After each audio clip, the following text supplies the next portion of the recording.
안녕하세요. 제가 오늘 에스파스 루이비통 서울에 왔습니다. 우리 에스파스 루이비통 서울은 이미 좋은 전시를 통해서 많이 알려졌죠. 이번에 그 소장품 앤디 워홀 전이 열립니다. 그래서 오늘 제가 좀 일찍 찾아왔는데요. 이렇게 한번 전시장에 들어가도록 하죠. 안쪽으로 들어와서 이 앞에 월텍스트가 있는 쪽에서 전시에 대한 간략한 개요 먼저 설명드릴게요. 이번에 에스파스에서 네 번째로 선보이는 앤디를 찾아서라는 전시는 앤디 워홀의 자화상을 중심으로 기획된 전시입니다. 자화상은 동서고금을 막론하고 작가들이 자신의 자아 정체성을 탐구한다는 점에서 굉장히 많은 작가들이 다뤄온 소재인데요. 앤디 워홀은 보통 사람들이 많이 알고 있는 초상화뿐만 아니라 다수의 자화상을 제작한 작가이기도 합니다. 그는 미국 현대사회에서 매스미디어가 지배하는 대중문화를 굉장히 적절한 표현 언어로 탐구한 작가이기도 한데요. 다양한 사람들의 페르소나를 탐구했던 앤디 워홀이 이번에 앤디 워홀의 자화상을 중심으로 살펴보면서 앤디 워홀에 대해서 조금 더 알아가는 시간이 되시길 바랍니다. 네, 이제 안쪽으로 들어가서 작품 조금 더 살펴보시도록 할게요.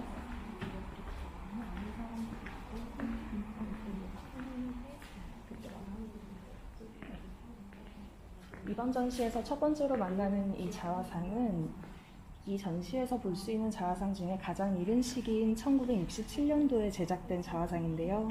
사실 앤디 워홀이 처음으로 자화상을 제작한 것은 1963년도였습니다. 그가 자화상을 시작하게 된 계기가 굉장히 독특한데 커미션을 받아서 자화상을 제작하게 됩니다. 당시에 레오 카스텔리 갤러리의 공동 디렉터였던 이반 카프가 앤디 워홀에게 당신은 굉장히 유명한 작가이고 사람들이 당신의 얼굴을 궁금해한다. 당신의 자화상을 제작해보면 어떻겠냐라는 권유를 받게 되고 때마침 디트로이트의 아트 컬렉터인 플로렌스 바론이라는 사람이 앤디 워홀에게 당신의 자화상을 가지고 싶다라는 의뢰를 하게 됩니다. 그래서 앤디 워홀은 바로 즉석 사진 부스에 들어가서 선글라스를 쓰고 레인코트를 입은 모습으로 이렇게 사진 촬영을 하고 실크 스크린 작업으로 제작하게 되는데요. 여기에서 앤디 워홀의 이목구비가 드러난다기보다는 자기 자신을 굉장히 할리우드의 영화배우처럼 연출하고 있는 모습을 볼 수 있습니다. 이러한 앤디 워홀의 자화상 맥락에서 이 작품을 다시 한번 살펴보시게 되면 이 작품에서는 선글라스를 쓰고 있지는 않지만 우리는 여전히 앤디 워홀과 눈을 마주볼 수는 없습니다. 절반쯤은 그림자에 가려져 있어서 이목구비가 드러나지는 않고 우리는 이 작품에서 그를 손가락을 입가에 댄 제스처의 존재로서 만나게 되는데요. 이것은 사실 워홀이 예술가로서 자신의 표면을 선보이기 위해서 연출한 모습입니다. 이 작품의 배경이 되는 사진은 1966년도에 촬영이 되었는데요. 이 사진을 기반으로 보스턴에서 했던 개인전에서는 초대권이나 포스터 이미지로도 사용이 되기도 했고 그에 져서 파피즘이라는 책의 표지로 이용되기도 했습니다.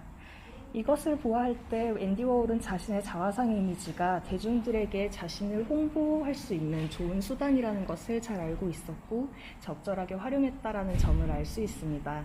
따라서 굉장히 숙고하고 있는 대가의 모습을 담은 듯한 이러한 제스처는 앤디 워홀의 예술가로서의 표면을 잘 드러내는 작품이라고 볼 수 있습니다. 이제 다음 작품으로 이동하실게요.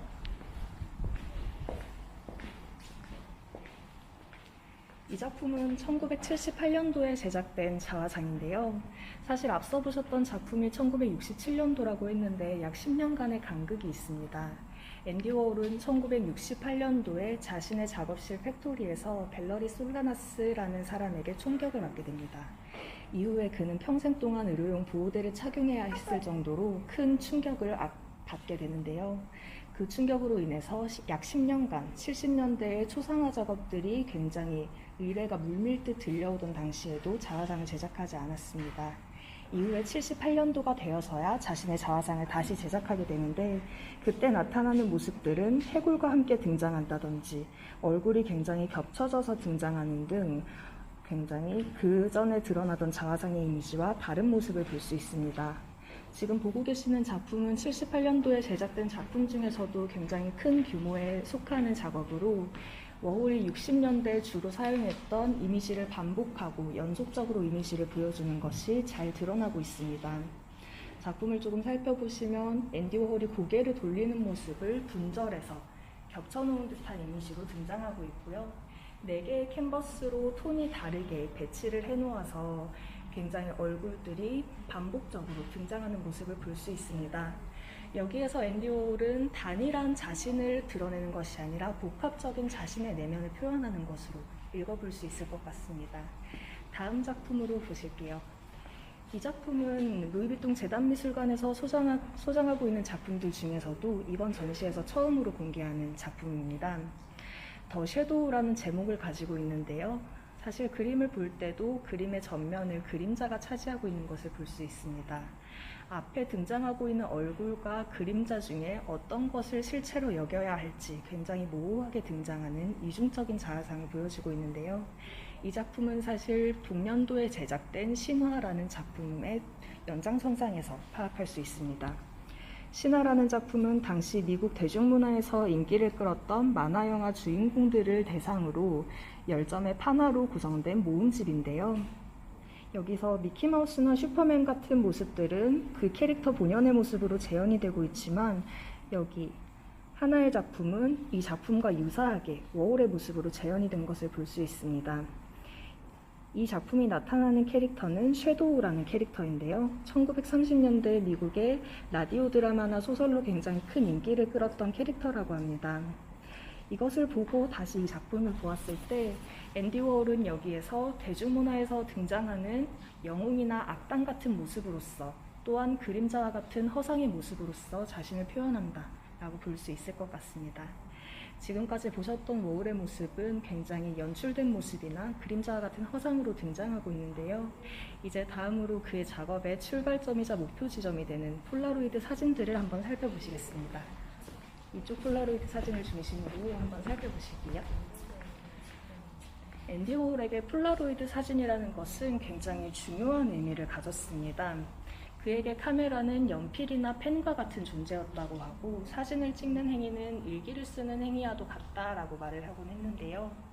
그가 실크스크린 작업을 제작할 때에도 초상화 작업을 제작한다고 하면 사람들을 앞에 세워두고 약 200장가량의 사진을 촬영하고 그 중에 사진을 선택해서 작품을 제작하고 했다고 합니다. 굉장히 많은 사진들을 두고 사진을 골랐기 때문에 그 초상화의 주인공이 사진을 한 장만 줄 수 있냐라고 물어봐도 절대 주지 않을 정도로 사진에 대한 애착이 굉장히 강했다고 하는데요.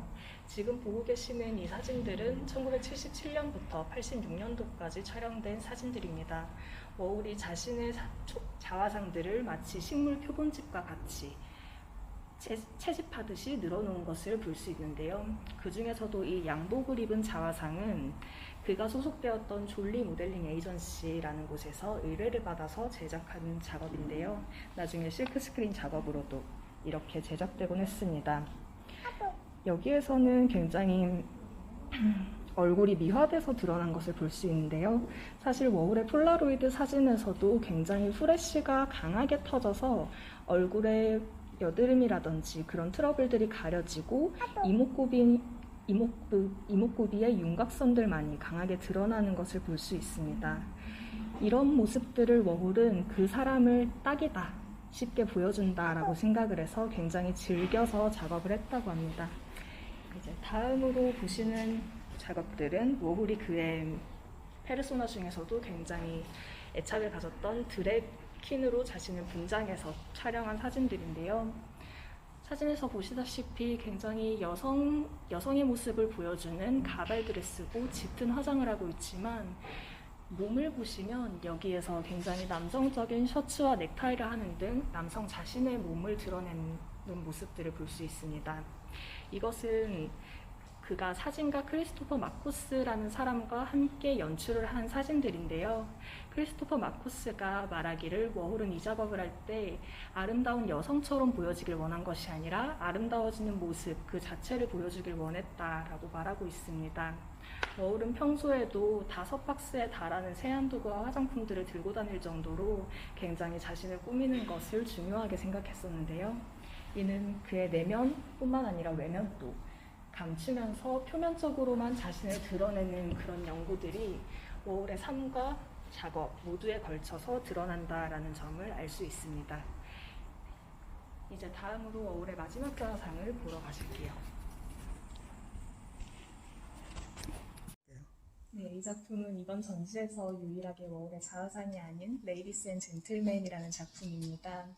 이탈리아의 아트 딜러 루치아노 안젤미노가 워홀에게 제작을 의뢰하면서 작품이 제작되게 되었는데요. 안젤미노는 워홀에게 뉴욕의 드래퀸의 초상을 그려달라라고 말을 하게 됩니다. 그렇게 말을 하면서 조건을 덧붙였는데요. 초상화에 등장하는 인물은 무명이어야 하며 전형적인 드래퀸의 초상을 보여줄 수 있는 사람이어야 한다라고 말을 했습니다. 그래서 워홀은 자신이 작업을 하는 것이다 라는 것을 숨기고 맨해튼에 있는 드래퀸들을 모집을 하게 됩니다. 그래서 총 14명의 드래퀸을 대상으로 약 500장가량의 사진을 촬영하게 되고 그중 268점이 실크스크린 작업으로 제작되게 되는데요. 앤디 워홀은 드래퀸들이 굉장히 여성 무비스타들이 표상하는 판타지와 같은 여성상들을 추구한다고 생각을 했었습니다.